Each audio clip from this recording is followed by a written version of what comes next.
مجھے اپنی زندگی میں قاری عبدالباسط عبدالصمد کے ساتھ 1 مہینہ گزارنے کا موقع ملا امریکہ میں. وہ قرآن مجید کی تلاوت کرتے تھے اور میں کبھی اردو کبھی انگلش اس سے متعلقہ کچھ بیان کر دیتا تھا.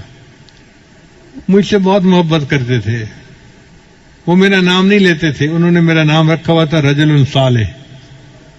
ہمیشہ پوچھتے تھے این رجل صالح. نماز پڑھانے کا وقت آتا, میں انہیں کہتا جی کہ آپ نماز پڑھائیں. وہ کہتے یہ کیسے پاسبل ہے کہ آپ کی موجودگی میں نماز پڑھاؤں, آپ پڑھائیں گے.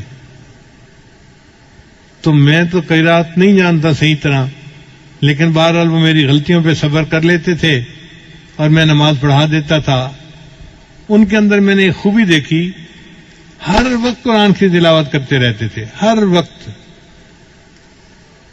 یعنی ہم لوگ تو رمضان میں وقت کا خیال کرتے ہیں نا کہ جی قرآن پڑھیں فارغ نہ بیٹھیں.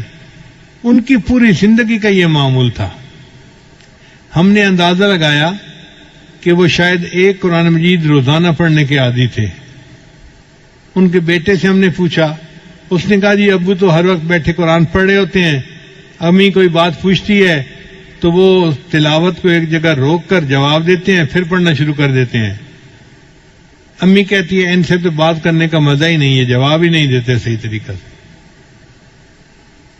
اور ان سے پوچھیں تو وہ کہتے ہیں بھائی میں اللہ کا قرآن پڑھ رہا ہوں, مجھے باتیں کرنے کی ضرورت ہی کیا ہے, مجھے کوئی ضرورت نہیں باتیں کرنے کی. ہم دن رات کے کسی بھی حصے میں جب گئے ان کو ملنے کے لیے, ہم نے دیکھا کہ وہ بیٹھے قرآن پڑھ رہے ہیں. میں نے اپنی زندگی میں اتنا قرآن پاک پڑھتے بہت کم لوگوں کو دیکھا ہوگا.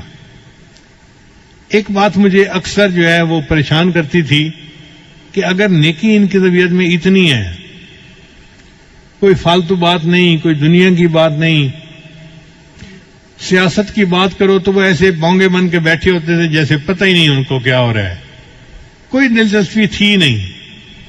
تو یہ داڑھی کیوں مونڈتے ہیں؟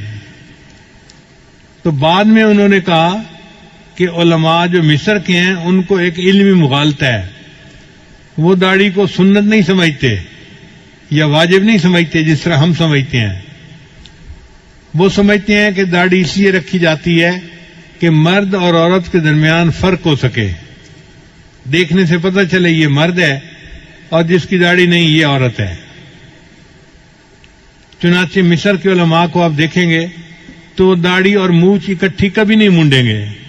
کوئی عالم آپ کو ایسا نہیں ملے گا جو مونچھ بھی مونڈتا ہو اور داڑھی بھی مونڈتا ہو.